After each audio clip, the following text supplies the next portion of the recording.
who were transported to the hospital in serious condition with one confirmed fatality. At this time, our members are continuing to work to remove debris, to clear the area, to check to see if in fact there are any other possible victims that may be involved. Right now we do have our partnering agencies. We have Office of Emergency Management, Red Cross, and housing on the scene to provide some sort of assistance and temporary shelter for the residents involved. It's unclear at this time, but we are working diligently to determine the total homes that were involved in this explosion, as well as those that perhaps could have been affected by it. So right now, we'll turn it over to Mr. Mayor for additional comments. First of all, I want to thank all of the agencies that have come together to help us in Baltimore City. We got Howard County, and we also have Baltimore County who sent their personnel here to help us. This is a unusual thing that's happened. A lot of houses have been destroyed. A lot of windows have been shattered in this community. And me and the council president just want everyone to pray for these people who have been affected, and thanking all of the businesses that have called us and said they want to supply water, food, and those kind of things. So we just want to say thank you to all of them. And I want to thank our fire department, our Office of Emergency Management, and our Department of Housing for being on the scene, making sure that they check with each and every resident to make sure that there's no gas leaks in their houses, and try to make sure that we work with Red Cross to try to get people into some stabilization in some homes and hotels if we can. We just want to make sure that we take care of these people, because it's our duty to make sure that we take care of them. Mr. President? Thank you. I'm on radio. We all know what's happening here today, and I want everybody in the city really to rally around those individuals that are still fighting for their lives. That's where we should put all our hopes, all our prayers, all our energy into those individuals and their families, and just hoping that we can support them to survive through this. This is a tragic incident. We're very grateful to all the first responders, all the city help, all the professional help, those from the other counties that came to help us in this tragic incident. But I need the entire city of Baltimore right now to focus on hopeful prayers for those individuals that are impacted by this. This is something that no one should ever have to experience, but we know that we have families that and people that are fighting for their lives, so that's where our energy should be. So thank you. And thank you to BGE too for coming here, being on scene, being able to help out with an incident that was very in flux and everything like that. So it's very critical to have our partnership across the board. I'm sorry. Who's next? BGE?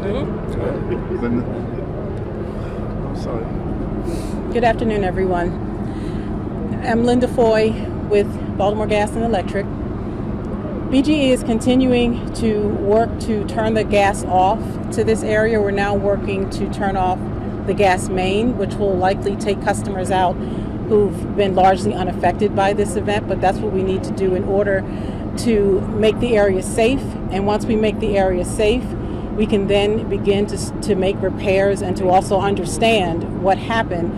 And there's certain parts of our gas system that we're not able to get to right now because of the recovery efforts that are underway. And of course, our thoughts and prayers are with the families that have been affected by this.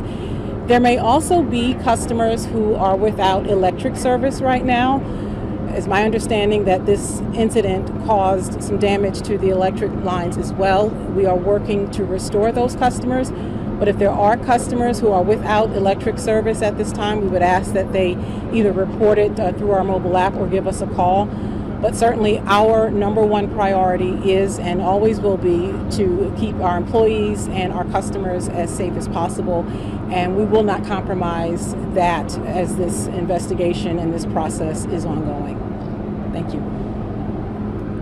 And before we take any questions, we just want to make sure that we don't forget our partner agencies who has provided any assistance. And we want to thank MTA, of course, because they provided 3 buses for the residents who have been displaced, just for some temporary shelter until we find something a little bit more permanent so they can stay out of the heat and where they can sit in the air. So we do want to thank them.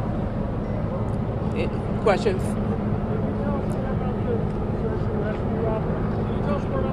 Rescue operation. Has anyone been recovered? Are you still looking? At this time, it's still active. It's a pretty active scene. We've been out here before 10 o'clock this morning, and we have been working pretty hard and aggressively to make sure that we remove all the debris and the rubble to check to see if there is even any other victims inside. At noon, you said you had eyes on one other person. Did that person get recovered? That has not been confirmed. Again, we have 6 people that was transported and 1 confirmed dead. That's all the information that we have on victims at this time.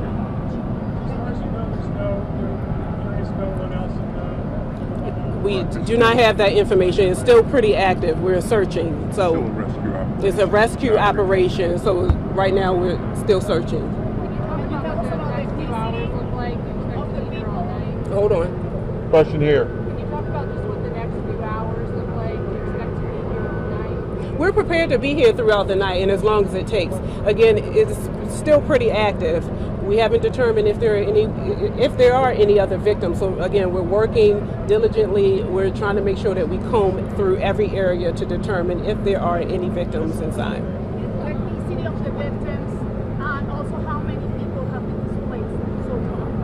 We do not have an exact number on the total displaced. OEM, Red Cross, and housing, they have been going door to door to check with residents to see who was affected by this and how many homes. So we don't have that total just yet. What about the ethnicity?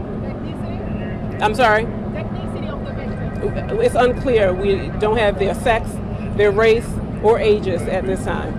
Are there any reports of missing persons? I'm sorry? Are there any reports of missing persons? It's unclear at this time. And then right now we'll bring up the rep from Red Cross so he can talk about their efforts. Okay, good afternoon. It's okay.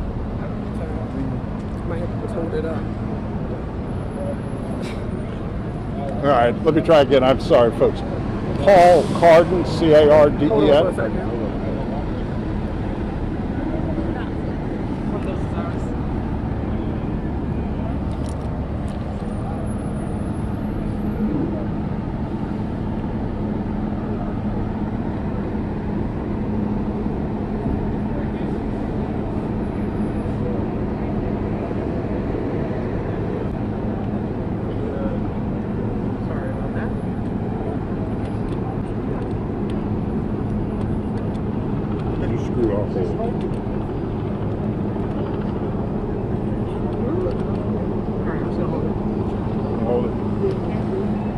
Okay, Paul Carden, C-A-R-D-E-N, with the American Red Cross National Capital Chesapeake Region. Right now we're involved with the city in the first part of our response. We've established a reception center, we have city buses, we're bringing in Gatorade, water, meals, have counselors present. So right now we're providing a safe place for residents to stay.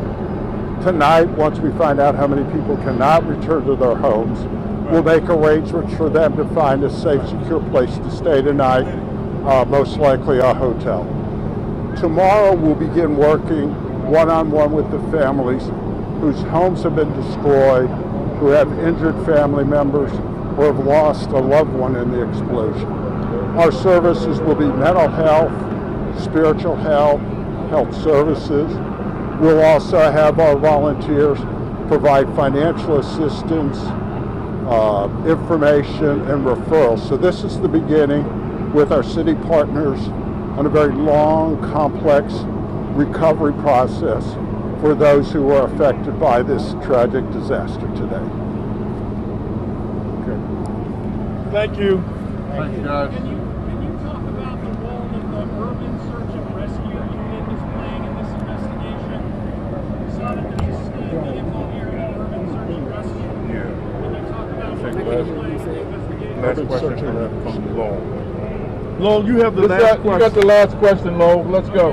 What is it? Can you talk about the role that the urban search and rescue unit is playing in this investigation? We saw that the state has brought in resources to help. Can you talk about their role in this investigation?